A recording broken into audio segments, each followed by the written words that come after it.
اور 5% دیندار ہیں. اس میں بھی آپ کو مختلف قسم کے لوگ ملیں گے.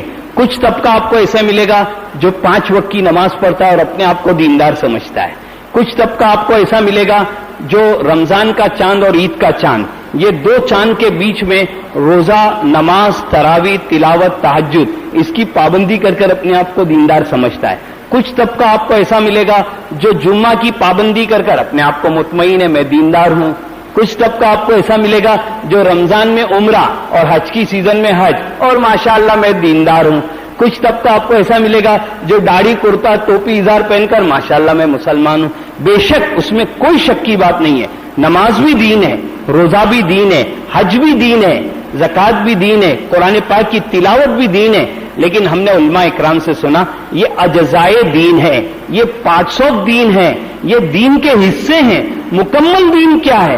صبح سے لے کر شام تک اور شام سے لے کر صبح تک اپنی 24 گھنٹے کی زندگی کے اندر ہر موڑ، ہر عمل، ہر کام کے اندر 2 باتوں کا خیال رکھنا. نمبر 1، ہر اس چیز سے بچنا جس کو اللہ اور اس کے نبی نے بچنے سے کہا. نمبر 2، ہر اس چیز کو کرنا جس کو اللہ نے کرنے کو کہا مگر طریقہ ہو محمد الرسول اللہ. کتنا آسان ہے، اللہ اکبر. ارے میں قسم کھا کے کہتا ہوں اتنا آسان مذہب، اتنا آسان دین، جس دین کو اللہ نے پسند کیا وہ دین آج ہم کو اللہ نے دیا اور آج ہم کو اس کی قیمت نہیں معلوم. بچہ ہے نا، بچے کے ہاتھ میں 100 روپے ہیں تو باپ نے اس کو چاکلیٹ بتایا، باپ نے یہ چاکلیٹ بتایا تو بچہ لپکا. تو اب باپ کو مزہ آ رہی تھی، بولے نہیں بیٹا وہ تیرے ہاتھ میں جو ہے نا وہ دے دے. تو لوگ سمجھا رہے مت دے. ارے بولے دیکھ مت دے، اس 100 روپے کے اندر 100 چاکلیٹ بھری ہوئی ہے. بولے دکھتی تھوڑی ہے، میرے کو تو چاکلیٹ چاہیے. اس نے دے دیا، 100 روپے میں 1 چاکلیٹ خرید لیا.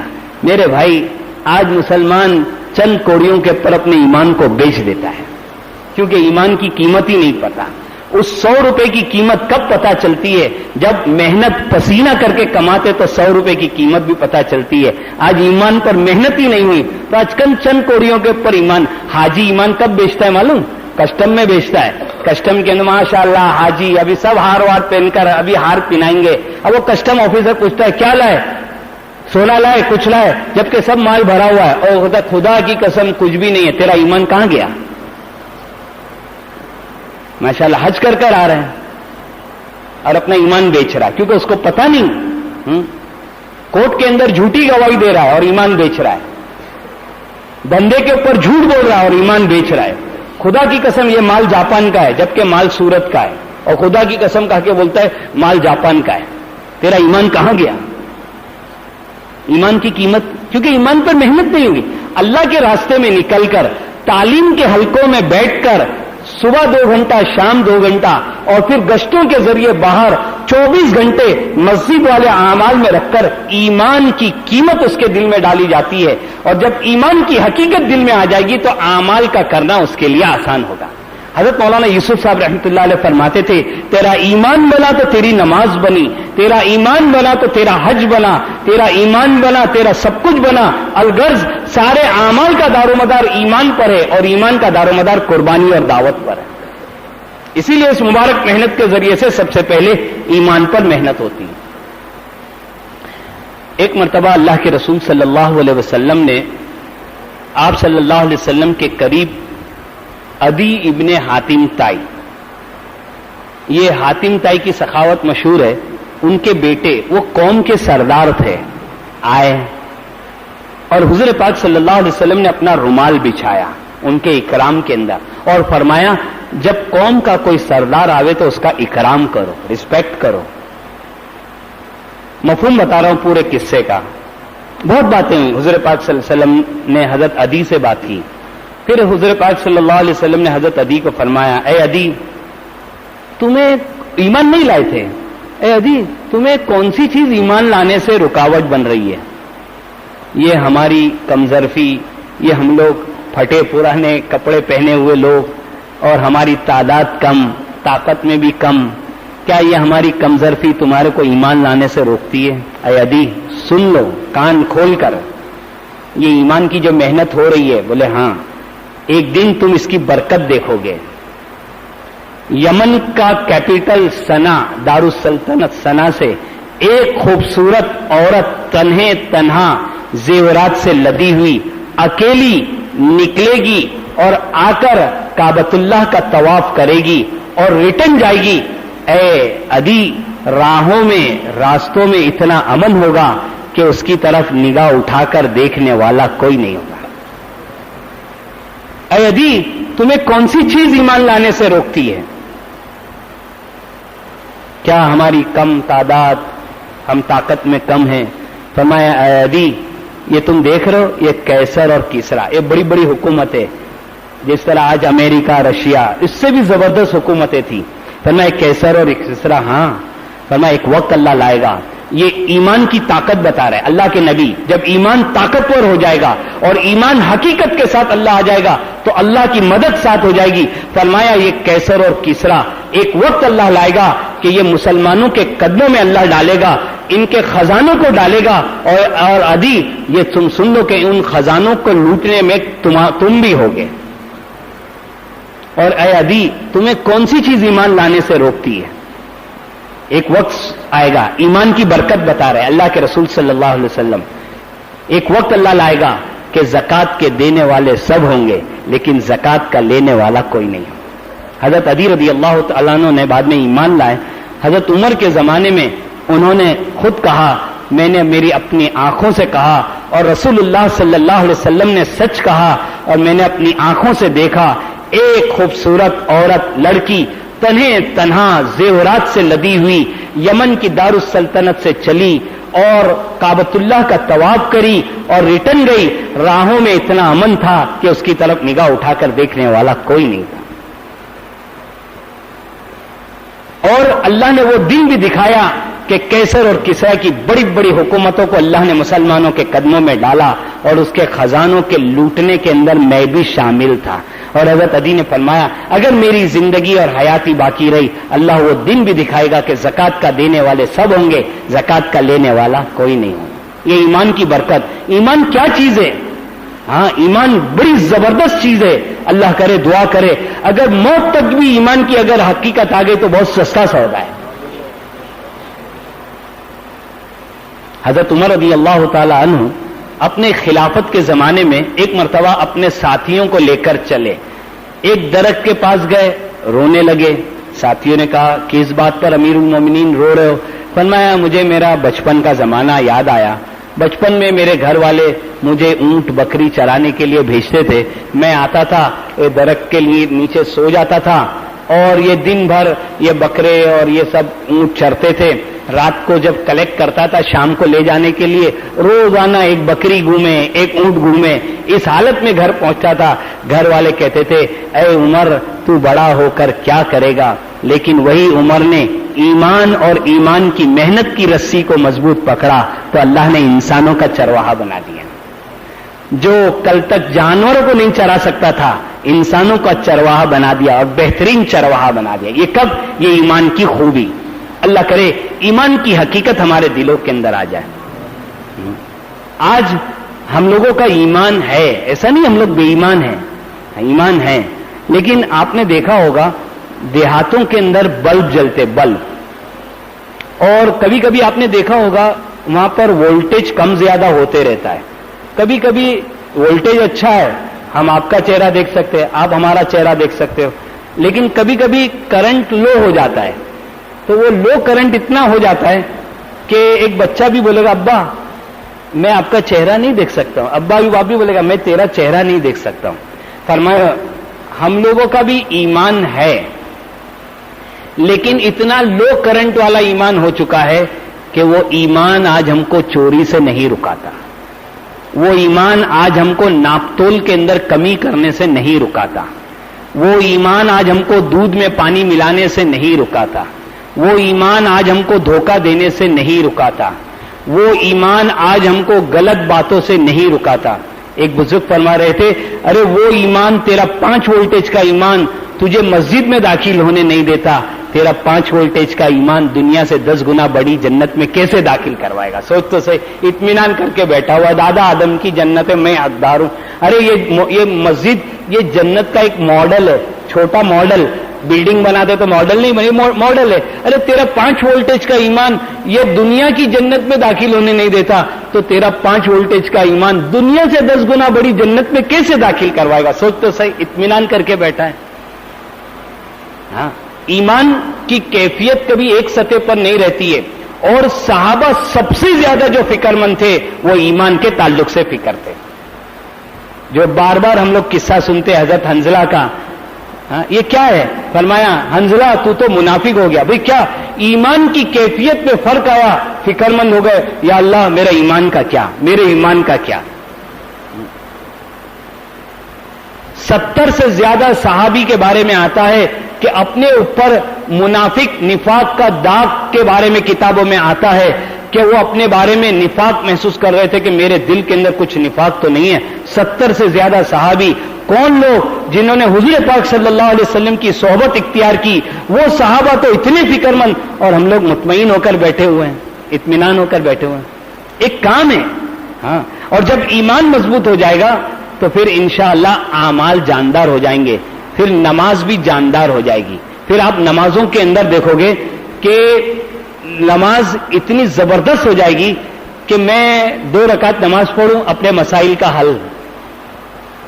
کیونکہ حضور پاک صلی اللہ علیہ وسلم سے ہم کو سیکھنے ملا کہ جب بھی حضور پاک صلی اللہ علیہ وسلم کو کوئی تکلیف درپیش آتی تھی تو اللہ کے نبی نماز کی طرف متوجہ ہو جاتے تھے. میرے محترم، اللہ کے نبی نے ہم کو ایک اللہ کے در کا بھکاری بنا کر گئے تھے. آج ہم لوگوں نے ایک اللہ کے در کو چھوڑا، آج ہزاروں در کے بھکاری بن چکے. کوئی یہ در پہ جاتا ہے، کوئی یہ در پہ جاتا ہے. میرے محترم، قسم کھا کے کہتا ہوں، اگر ایمان کی حقیقت آ گئی اور نماز کو جاندار بنا دیا، جیب میں ایک ڈیڑیا نہیں ہوگا، بادشاہ کی طرح زندگی گزارو گے. ہاں، بادشاہ کی طرح. کیونکہ کوئی بھی مسائل کا حل 2 رکعت نماز پڑھو، ہاتھ اٹھا کر مانگو، اللہ مسئلے کا حل کر دے گا. اور صحابہ کے اندر یہ ساری خوبیاں تھی. اسی لیے صحابہ رضی اللہ تعالیٰ عنہم مجمعین جو بھی ہوتی تھی اللہ سے اپنی مدد متوجہ کرتے.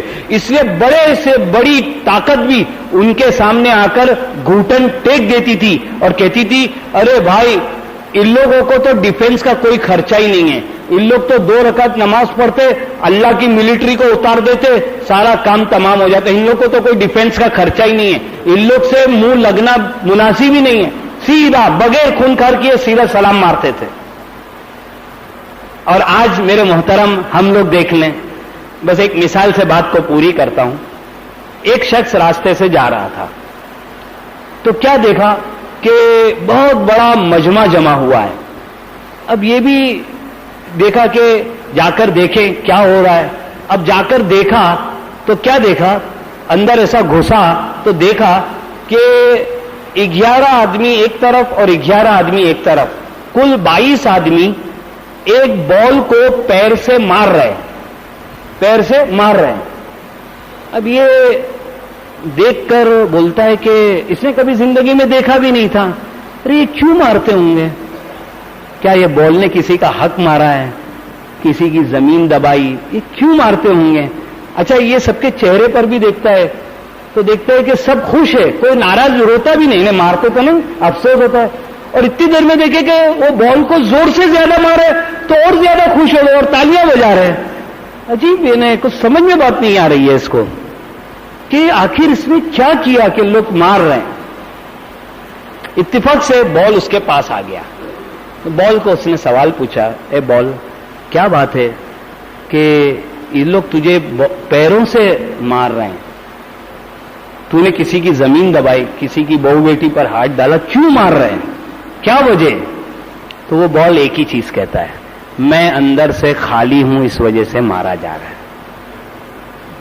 اگر میں اندر سے بھرا ہوا ہوتا تو یہ 22 تو کیا ایک کا پیر لگتا اس کے ٹکڑے ہو جاتے، لیکن میں آدھا انچ بھی نہیں ہلتا. صحابہ بھی بال تھے، ہم بھی بال ہیں. صحابہ بال تھے، اندر سے بھرے ہوئے تھے تو دنیا کی کوئی طاقت ان کے سامنے ٹکتی نہیں تھی. آج ہم بھی بال ہے، اندر سے خالی ہے تو ہم کو لوگ کھیل رہے ہیں. ایسے ایسے لوگوں سے پٹوائی ہوتی ہے جن کو پیشاب پاخانے کا بھی طریقہ نہیں معلوم. اندر سے ہم بھر جائیں. ایمان کی طاقت, ایمان مل جائے گا, سب کچھ مل جائے گا, بادشاہ کی طرح ہم زندگی گزاریں گے. لیکن میرے محترم, اس کے لیے محنت درکار ہے, اس کے لیے قربانی ہے. ارے میرے بھائی, کچھ پانے کے لیے کچھ کھونا پڑتا ہے. 10 پیسے نمک چاہیے تو بھی قربانی چاہیے. اتنا بڑا جس پر جنت کا وعدہ ہے, بغیر محنت کے آ جائے, یہ ناممکن بات ہے. اس کے لیے محنت درکار ہے, اس کے لیے قربانی. اور قربانی کس کو؟ دیکھو بھائی, گلا کٹانے کا نام قربانی نہیں. اللہ اکبر مر گیا, یہ نہیں. قربانی کس کی؟ جان مال کی قربانی. آج سب سے بڑی چیز یہ 2 چیز کی قربانی ہے. میں نے ایک چیز اسٹڈی کی, آج قربانی کیا ہے معلوم؟ کچھ چیز کی قربانی نہیں ہے. سفر اتنا آسان, پھٹ کر آ جاؤ. کھانا بہترین وقت پر ملتا ہے. بیچارے لوگوں کو پکانے نہیں آتا ہے, مگر 12 بجے بول دیں گے امیر صاحب کھانا پک گیا. جبکہ امیر صاحب جا کے دیکھیں گے تو دال الگ پانی الگ, مگر مزہ اتنا زبردست کہ گھر کی دال بھی اس کے, کھانا اتنا زوردار.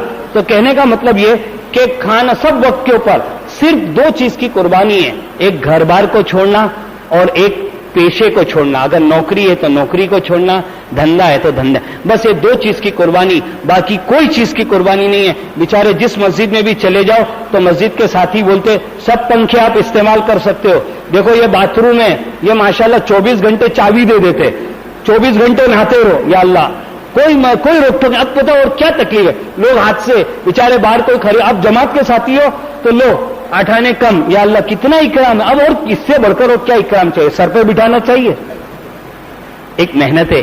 اس کے لیے میرے بھائی, اللہ کے وعدوں پر یقین کرتے ہوئے, اللہ کو سامنے رکھتے ہوئے, کون مرد مجاہد یوں کہتا ہے کہ انشاءاللہ میں اس ایمان کی حقیقت کو سیکھنے کے لیے 4 مہینے کے لیے تیار ہوں؟ بتاؤ کیا نام ہے جی؟ نام لکھے تک نہ بیٹھے بھائی. اللہ جو بھائی اللہ کے راستے میں جا رہے ہیں, اللہ ان کے لیے آسان فرماوے, قبول فرماوے, رکاوٹوں کو عافیت سے دور فرماوے. اور جو اس وقت نہیں جا رہے وہ بھی ارادہ کریں, انشاءاللہ وہ بھی جائیں گے. جو اس وقت نہیں جا رہے وہ بھی کچھ نیت لے کر کے گھر پر واپس جائیں. ایک تو یہ کہ انشاءاللہ جو ہے اپنے گھروں پر جا کے ہم اللہ کے فرائض کی پابندی کریں گے, نماز کا اہتمام کریں گے. دوسرا ہے کہ ہمارے گھروں میں بھی ہم محنت کریں گے کہ ہمارے گھر میں کوئی بے نمازی نہ رہے. اور جو ہے اس کے لیے گھروں میں تعلیم شروع کریں گے. جب گھروں میں تعلیم شروع ہوگی تو گھروں کے اعمال وجود میں آئیں گے. نماز ہے, قرآن ہے, اللہ کا ذکر ہے, دعائیں ہیں, گھر کا ماحول صحیح بننا. اس سے گھروں میں اللہ کی رحمت آئے گی, شیاطینی اثرات گھر سے دور ہو گئے اور دلوں میں سکون اور اطمینان آئے گا اور روزیوں میں برکتیں آئیں گی اور آخرت کی شوق اور رغبت پیدا ہوگی. اسی طرح سے بھائی جو ہے ہم مسجدوں کو آباد کرنے کی فکر کریں. اللہ کسی بستی پر عذاب بھیجنے کا ارادہ فرماتا ہے, مگر 3 قسم کے لوگوں کو دیکھتا ہے تو عذاب موقوف فرماتا ہے. ایک وہ جو اللہ کے گھروں کو آباد کرتے ہیں, دوسرے وہ جو اللہ کے واسطے آپس میں محبت رکھتے ہیں, اور تیسرا وہ جو آخر راتوں میں اٹھ کر استغفار کرتے ہیں. آج امت کے لیے بہت بڑی ایک ضرورت کی چیز ہے کہ امت راتوں کو اٹھ کے استغفار کرے, خصوصاً آخر شب میں, جبکہ اللہ کی طرف سے پکار ہوتی ہے کوئی مغفرت کا چاہنے والا جس کو میں معاف کر دوں, ہے کوئی اپنی جو پریشانی کو جو ہے دور کرانے والا جس کی پریشانی کو میں دور کر دوں. تو اس وقت اللہ کی طرف سے پکار ہوتی ہے, کم سے کم 2 رکعت نماز پڑھ کے اللہ سے ہم مانگ لے. تو یہ 3 قسم کے لوگوں کو جو اللہ پاک دیکھتا ہے تو بستی پر سے عذاب کو موقوف کر دیتا ہے, اٹھا لیتا ہے. تو ہم اس بات کی فکر کریں کہ ہم مسجدوں کو آباد کرنے والے بنیں. اس کے لیے بھائی کسی نماز کے بعد بیٹھ کر اس بات کی فکر کرے کہ ہمارے بستیوں میں کس طرح ہر گھر کے اندر جو ہے اللہ اور اس کے رسول پاک صلی اللہ علیہ وسلم کی جو مبارک باتیں ہیں وہ اس کی تعلیم ہوا کرے. اور اس کے ساتھ ساتھ جو ہے ہمارے گھروں کے اندر جو ہے وہ اعمال زندہ ہو جاوے. اور ہم مسجدوں کو آباد کرنے کے لیے اپنے محلوں میں گشت کریں جس سے مسجد آباد ہو جاوے. اور اسی طرح بھائی مہینے کے 3 دن کم سے کم اپنے قرب و جوار میں جا کر اس کی بھی محنت کرے. اتنا تو کرو گے انشاءاللہ. درود شریف پڑھ لیں. یا رب لک الحمد کما ینبغی بجلال وجہک وعظیم سلطانک اللهم صل على محمد وعلى آل محمد كما صليت على إبراهيم وعلى آل إبراهيم إنك حميد مجيد. اللهم اغفر لنا وللمؤمنين والمؤمنات والمسلمين والمسلمات. ربنا ظلمنا أنفسنا وإن لم تغفر لنا وترحمنا لنكونن من الخاسرين. ربنا اغفر لنا ذنوبنا وتب علينا إنك أنت التواب الرحيم. ربنا هب لنا من أزواجنا وذرياتنا قرة أعين واجعلنا للمتقين إماما. ربنا آتنا من لدنك رحمة وهيئ لنا من أمرنا رشدا. اللهم إنا نسألك الهدى والتقى والعفاف والغنى. اللهم إنا نسألك رضاك والجنة ونعوذ بك من غضبك والنار. اللهم إنا نسألك العفو والعافية في الدنيا والآخرة. ربنا آتنا في الدنيا حسنة وفي الآخرة حسنة وقنا عذاب النار. اللهم إنا نسألك من خير ما سألك من نبيك محمد صلى الله عليه وسلم ونعوذ بك من شر ما استعاذك من نبيك محمد صلى الله عليه وسلم وأنت المستعان وعليك البلاغ ولا حول ولا قوة إلا بالله العلي العظيم. اللهم أحسن عاقبتنا في الأمور كلها وأجرنا من خزي الدنيا وعذاب الآخرة. اللهم احفظنا وأحفظنا المسلمين من بين أيدينا ومن خلفنا عن أيماننا من شمائلنا من فوقنا ونعوذ بك من القال تحتنا. رضينا بالله ربا وبالإسلام دينا وبمحمد صلى الله عليه وسلم رسولا ونبيا. سبحان ربك رب العزة عما يصفون وسلام على المرسلين والحمد لله رب العالمين. میرے عزیز دوست اور بزرگوں،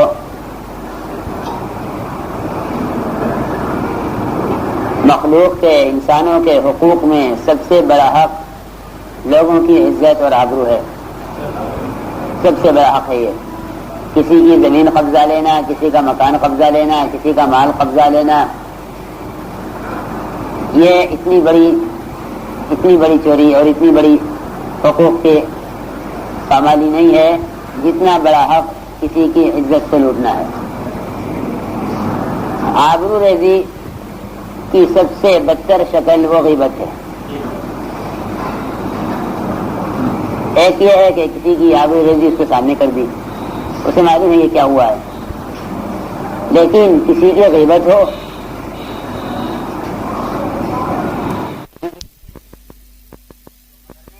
اس کے پیٹ پیچھے کیا ہو رہا ہے، اور ہم اس کے گوشت سے لذت اٹھا رہے ہیں اور پیٹ بھر رہے ہیں.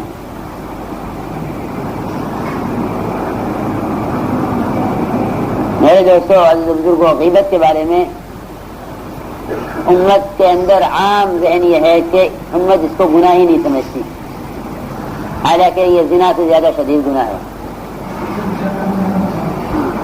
زنا سے زیادہ شدید ہے غیبت، اور لوگ اس کو کوئی بڑا گناہ نہیں سمجھتے. اس کے گناہ ہونے کا بھی احساس امت میں سے ختم ہو گیا کہ یہ گناہ ہے بھی یا نہیں. سب سے زیادہ غلیظ اور خنزیر سے زیادہ بدتر غذا وہ غیبت ہے. خنزیر کا گوشت کھا لینا آسان ہے، غیبت اس سے زیادہ مشکل ہے. بلکہ یہاں تک عرض کر دوں کہ خنزیر کے گوشت کے کھانے کی تو شریعت کہیں اجازت دے دے گی مجبوری میں، لیکن غیبت کی اتنی بھی اجازت نہیں ہے کہ اگر ایک آدمی بھوکا ہے اور جان جا رہی ہے بھوک سے اور خنزیر کا گوشت موجود ہے تو جان بچانا جائز ہے خنزیر کے گوشت کھا کے، لیکن غیبت کرنے کی اتنی بھی اجازت نہیں.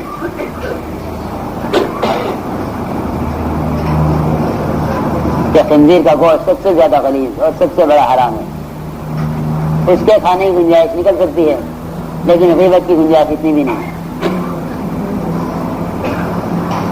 کتنا بھی کوئی گناہگار آدمی ہو، کتنا بھی بڑے سے بڑا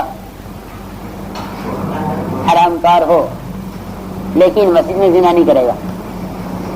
کیوں کر لے گا کہ نہیں مسجد میں زنا نہیں کرے گا، لیکن ہم مسجد میں بیٹھ کے غیبت کرتے ہیں. اس سے کبھی خیال نہیں آتا کہ یہ زنا سے بھی زیادہ بدتر کام ہے. زنا سے زیادہ بدتر غیبت کرنا ہے، وہ مسجد میں ہو رہی ہے اور اس کا احساس نہیں ہے. ہاں ساتھی آتے ہیں مسجد میں اور مسجد میں آ کے باہر والوں کی غیبت مسجد میں کرتے ہیں کہ تم سے ملاقات کہیں ہوگی نہیں، آؤ بیٹھو یہ بات کرنی ہے.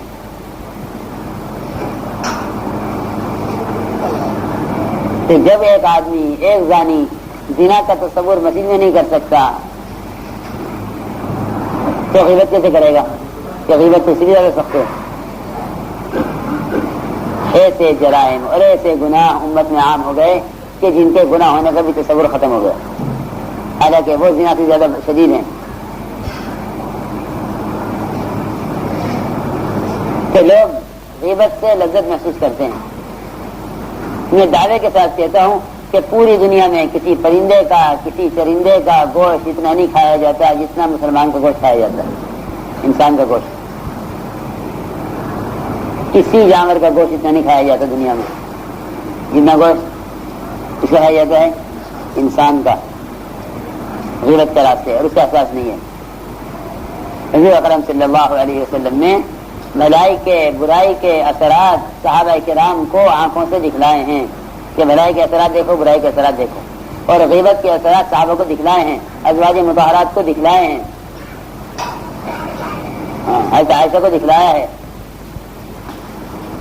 ابو بکر عمر رضی اللہ عنہما کے دانتوں میں گوشت دکھلایا آپ نے کہ دیکھو تمہاری غیبت کرنے کا گوشت بھائی کا تمہارے دانتوں میں لٹکا ہوا مجھے نظر آ رہا ہے.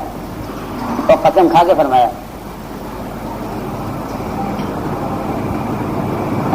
کیونکہ حضور اکرم صلی اللہ علیہ وسلم اعمال کے اثرات کا مشاہدہ کرانے آئے ہیں، پھر خبریں دینے نہیں آئے کہ آپ نے امت کو بتا دیا یہ یوں ہے، نہیں، بلکہ آپ نے یقین کرانے کے ساتھ ان کو مشاہدہ بھی کرایا کہ تم اس کا مشاہدہ کر لو کہ غیبت کرنے سے کیا ہوتا ہے.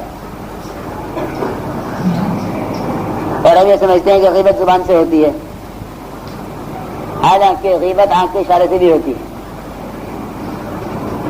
ہاتھ سے غیبت، آنکھ کے اشارے سے غیبت، ذہن سے غیبت. ہاں، کسی کے بارے میں غلط سوچ رہے بیٹھے ہوئے ذہنی غیبت ہو رہی ہے. ذہنی غیبت ایسی ہے، ایسا ہے جیسے حرام گوشت کو سونگنا، حرام گوشت کو سونگنا اور اس کا کسی تذکرہ کرنا اور غیبت کے ارادے سے اشارہ کرنا.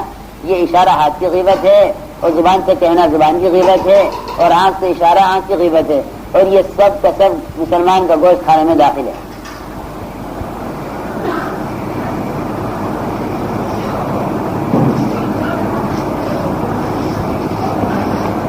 عائشہ رضی اللہ تعالیٰ عنہ فرماتی ہیں کہ میں نے یہ کہہ دیا جناب رسول اللہ صلی اللہ علیہ وسلم سے کہ آپ کے لیے تو وہ صفیہ کافی ہے، وہ جو اتنی سی ہے جس کا قد چھوٹا ہے.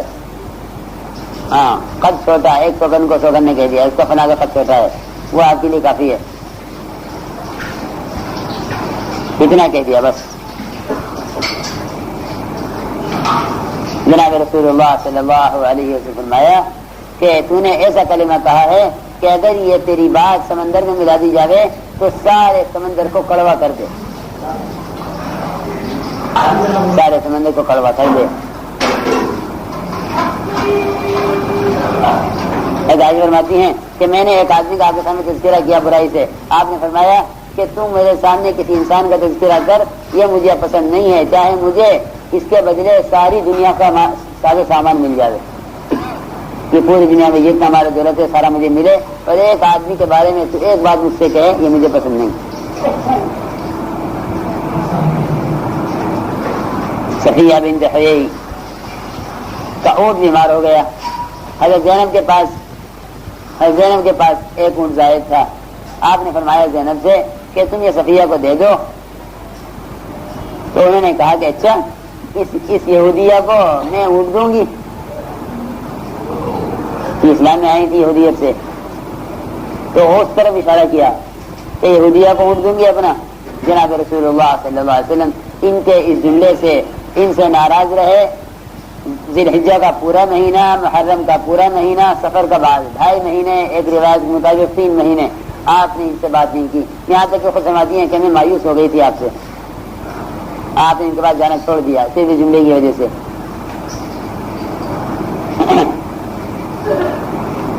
ایک روایت میں ہے زید بن اسلم فرماتے ہیں کہ جناب رسول اللہ صلی اللہ علیہ وسلم اپنی اس تکلیف میں جس میں آپ کی وفات ہوئی ہے، آپ کے پاس آپ کی ازواج مطہرات جمع ہو گئی، تو آپ نے فرمایا، تو صفیہ بنت حیی بیٹھی ہوئی تھی، انہوں نے کہا کہ خدا کی قسم میری تو دلی تمنا یہ ہے کہ جو تکلیف اللہ کے نبی کو ہے یہ آپ کو نہ ہوتی مجھے ہو جاتی۔ ہاں، بیوی نے ایک بات کہی سب بیویوں کے سامنے، ساری آپ کی ازواج مطہرات بیٹھی ہوئی تھی آپ کے پاس آپ کے مرض وفات میں، اور صفیہ نے کہا کہ جو تکلیف اللہ کے نبی کو ہے وہ تکلیف آپ کو نہ ہوتی مجھے ہو جاتی۔ تو ازواج مطہرات نے ایک دوسرے کو اشارہ کیا آنکھ سے، ایک نے دوسرے کو اشارہ کیا نا آنکھ سے کہ دیکھو بڑی محبت کرنے والی ہے جھوٹی، اور آپ اظہار کر رہی ہیں محبت کا، جیسے یہی ہے محبت کرنے والی ہم نہیں ہیں۔ اس خیال سے ازواج مطہرات نے ایک نے دوسرے کی طرف آنکھ سے اشارہ کر دیا۔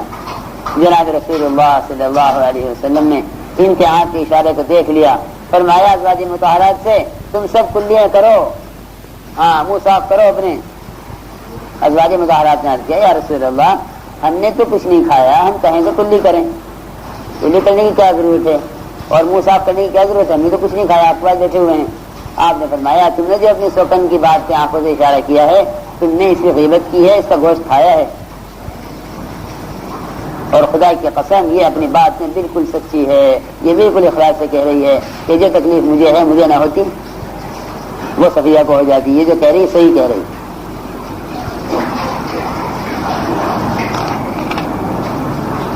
ایک روایت میں ہے، عجیب روایت ہے، سنو۔ ابو بکر عمر رضی اللہ تعالی عنہما یہ سفر میں نکلے اور ایک آدمی ان کی خدمت کے لیے ان کے ساتھ ہوا، عجیب روایت۔ انس بن مالک رضی اللہ تعالی فرماتے ہیں کہ عرب کا مزاج تھا یہ کہ بعض کی خدمت کیا کرتے تھے، ایک دوسرے کی خدمت کا مزاج تھا۔ تو ابو بکر رضی اللہ تعالی عنہ اور عمر یہ دونوں نکلے سفر میں، ان کا زیادہ خادم بھی تھا ان کا، تو یہ دونوں سو گئے، ابو بکر عمر رضی اللہ عنہما دونوں سو گئے۔ خادم سے کہہ دیا تھا کہ اس پہ کھانا بنا لیجو۔ اب جب یہ سو کے اٹھے تو خادم بھی سو گیا، اس نے کھانا بنایا نہیں، کھانا تیار نہیں کیا، خادم سو گیا۔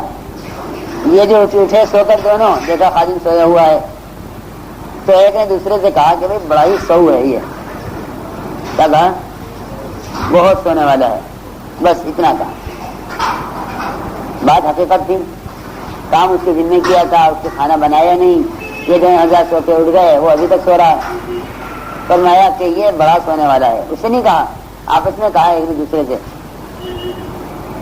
پھر اس کو اٹھایا خادم کو اور کہا کہ جاؤ رسول اللہ صلی اللہ علیہ وسلم کے پاس اور جا کے عرض کرو کہ ابو بکر عمر رضی اللہ عنہما آپ کو سلام کہہ رہے ہیں اور دونوں نے آپ سے کھانا منگوایا ہے، بھوک لگی ہے، کھانا دے دیجیے کھانے کے لیے کچھ۔ خادم نے جا کے عرض کیا یا رسول اللہ ابو بکر عمر رضی اللہ عنہما کھانا منگوا رہے ہیں۔ آپ نے فرمایا ان دونوں سے کہو کہ وہ تو کھانا کھا چکے ہیں، ان دونوں سے کہو جا کر ابو بکر عمر سے کہ وہ تو دونوں کھانا کھا چکے ہیں۔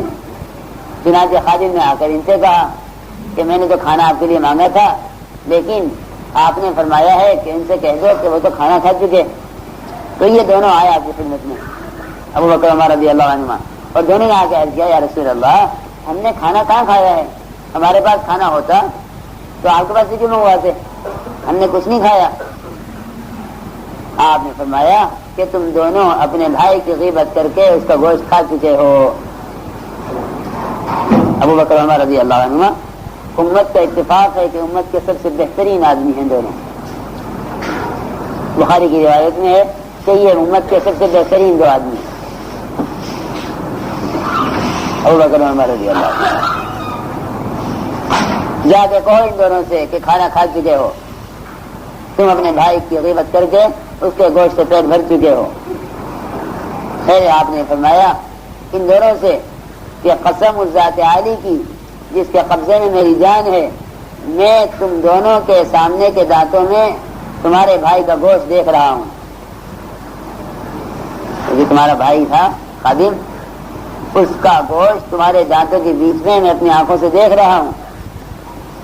ان دونوں نے کہا یا رسول اللہ آپ ہمارے لیے اللہ سے مغفرت طلب کر دیجئے, اللہ سے ہمارے لیے دعائیں مغفرت کیجئے. آپ فرمایا کہ نہیں, میں نہیں کرتا, تم جاؤ دونوں کے دونوں اپنے خادم کے پاس اور جا کے اس سے مغفرت کی درخواست کرو کہ تمہیں معاف کرے.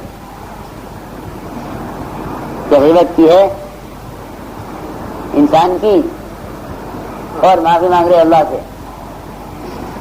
کہ نہیں, غیبت حقوق العباد میں سب سے بڑا حق ہے, کہ سب سے بڑا حق مارا ہے تم نے بھائی کی غیبت کر کے.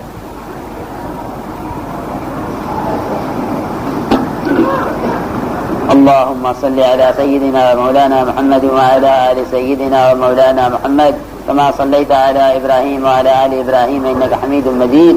ربنا ظلمنا أنفسنا وإن لم تغفر لنا وترحمنا لنكونن من الخاسرين. اللهم إنا نستغفرك ونتوب إليك, اللهم إنا نستغفرك ونتوب إليك, اللهم إنا نستغفرك ونتوب إليك. ربنا آتنا في الدنيا حسنة وفي الآخرة حسنة وقنا عذاب النار. سبحان ربك رب العزة